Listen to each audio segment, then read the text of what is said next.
Welcome পিঙ্কিজ রান্নাঘরে সবাইকে স্বাগত জানাচ্ছি। আশা করি সবাই সুস্থ আছো, ভালো আছো। আজকে আবার হাজির হয়ে গেছি একটি নতুন রেসিপির সাথে। আজকের রেসিপি লাউ শাক পোস্ত। একদম সিম্পলভাবে আমি রান্নাটা করেছি, খুব বেশি একটা সবজিও আমি এতে দিতে পারিনি। তো ভিডিওটা অবশ্যই প্রথম থেকে শেষ অবধি দেখো, আর যদি ভালো লাগে অবশ্যই লাইক কমেন্ট শেয়ার করো। আর যারা যারা এখন আমার চ্যানেলটি সাবস্ক্রাইব করোনি সাবস্ক্রাইব করে নিও। এরকম নতুনত্ব রেসিপি পেতে হলে অবশ্যই আমার চ্যানেলটা সাবস্ক্রাইব করতে হবে, তাহলে আমার রেসিপিগুলি খুব সহজে তোমাদের কাছে পৌঁছে যাবে। তো ভিডিওটা অবশ্যই দেখো। তো চলো রান্নাটা শুরু করি। খুব টেস্টি বাঙালির জনপ্রিয় রেসিপি। এই দেখো, আমি লাউ শাকটা ভালো করে কেটে ধুয়ে নিয়েছি। এখানে আমি লাউ শাক, আলু আর বেগুন নিয়েছি, তোমরা চাইলে আরও সবজি এতে দিতে পারো। তো প্রথমে আমি কড়াইতে সাদা তেল দিয়ে দিয়েছি, তোমরা রান্নাটা সর্ষের তেলেও করতে পারো। তো এবারে আমি তেলটা গরম হয়ে গেছে, দিয়ে দিচ্ছি শুকনো লঙ্কা আর দিয়ে দেবো কালো জিরে। যেহেতু আমি এখানে 5 রকম সবজি ব্যবহার করিনি, সেই জন্য 5 ফোড়ন আর দিলাম না, কালো জিরে দিয়ে করছি। তো ফোড়নটা ভাজা হয়ে গেছে, এবারে আমি এতে শাকগুলো দিয়ে দিচ্ছি। শাক বাঙালির পাতে খুবই একটি জনপ্রিয় হচ্ছে শাক, সে যে শাকই হোক, কিন্তু লাউ শাক খুবই টেস্টি হয় যদি এরকমভাবে রান্না করা যায়। তো ঢাকা দিয়ে দিলাম, দিয়ে 5-7 মিনিট পর একটু মজে গেলে খুলেছি, দেখো। এবার একটু ভালো করে নাড়াচাড়া করে উল্টে পাল্টে দিতে হবে। প্রথমে আমি নাড়াচাড়া করিনি, জাস্ট দিয়েই ঢাকাটা দিয়ে একটু মজতে দিয়েছিলাম। এ দেখো উল্টে পাল্টে দিচ্ছি, ভালো করে একটু নাড়াচাড়া করে উল্টে পাল্টে দিচ্ছি। এবারে আমি এতে দিয়ে দেবো পরিমাণ মতন হলুদ গুঁড়ো, দিয়ে দেবো সামান্য একটু জিরের গুঁড়ো, আর দিয়ে দেবো এতে আমি কাঁচা লঙ্কা 2-3টে মতন মাঝখান থেকে চিড়ে নিয়েছি, তো ওটা দিয়ে দিলাম স্বাদ অনুযায়ী নুন। নুনটা যে যার পরিমাণ বুঝে দেবে, শাক জিনিস একটুতেই কমে যায়, সেই জন্য ভালো করে বুঝে শুনে দিয়ে ভালো করে নাড়াচাড়া করে এবার আমি আবার একটু ঢাকা দিয়ে দেব, একটু হালকা জল বেরাতে পারে, সেই জন্য ঢাকাটা দিয়ে দিলাম। এই দেখো সামান্য একটু জল বেরিয়েছিল, এবারে আমি আরেকটু জল দিয়ে একটু সামান্য হতে দেব 5-7 মিনিট মতন, একদম লো ফ্লেমে।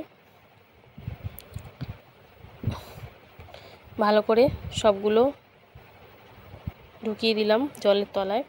এবারে ঢাকা দিয়ে 7 মিনিট মতন একটু রান্না করে নেব। এই দেখো একদম লো করা আছে, জলটা বেশি তাই শুকায়নি, হালকা শুকিয়েছে।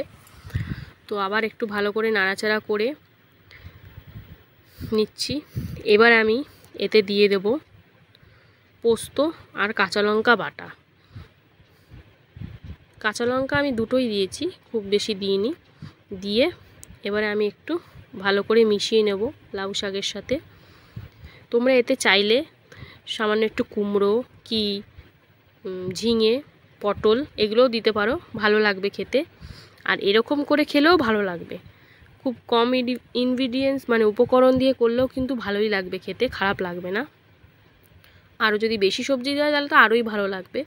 তো ভালো করে মিক্স করে নিলাম সব কিছুর সাথে।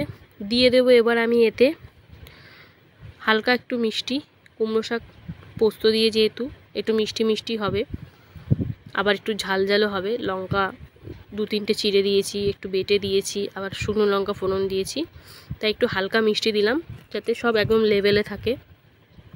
দিয়ে ভালো করে একটু নাড়াচাড়া করে নিয়েছি। এবারে আমি এতে দিয়ে দেবো ওই বাটিটা ধুয়েই সামান্য একটু জল, বেশি জল দিতে হবে না, কারণ প্রথমে একটু জল দিয়েছিলাম, আমার প্রায় সব সেদ্ধই হয়ে গেছে। তাই সামান্য একটু জল দিয়ে আমি একটু ভালো করে আবার নাড়াচাড়া করে 5-7 মিনিট মতন আবার রান্না করে নেব, হালকা একটু জলটা শুকিয়ে যাওয়ার জন্য। এই দেখো আমার হালকা শুকিয়েছে, এবার ঢাকা খুলেই আমি একটু নাড়াচাড়া করে নিয়ে দেখতে হবে আলু ঠালুগুলো সিদ্ধ হয়ে গেছে। আমার যা মনে হয় সিদ্ধ হয়েই গেছে। একটু ভালো করে নাড়াচাড়া করে নিচ্ছি। বাঙালির পাতে যেমন মাছ দরকার, সেরকম শাকটাও খুবই দরকার। তো আমার রেডি হয়ে গেছে, এবারে আমি এটাকে নামিয়ে ফেলবো। আমাদের খাওয়ার জন্য একদম রেডি লাউ শাক পোস্ত। অসাধারণ টেস্টি খেতে। যারা খেয়েছো তারা তো জানবেই, আর যারা খাওনি তারা অবশ্যই একবার বানিয়ে করে খেয়ে দেখো, খুব ভালো লাগবে রেসিপিটা। এই দেখো আমাদের রেডি হয়ে গেছে। দুপুরবেলা গরম ভাতের সাথে জাস্ট জমে যাবে। আশা করি তোমরাও একবার করে খেয়ে দেখবে, খুব ভালো লাগবে। আর পোস্ত জিনিস যে রান্নায় পড়বে সেই রান্নার দ্বিগুণ হয়ে যায় টেস্ট। তো আজকের মতন টাটা, আবার চলে আসবে একটি নতুন রেসিপির সাথে। পাশে থেকো, সাথে থেকো, টাটা।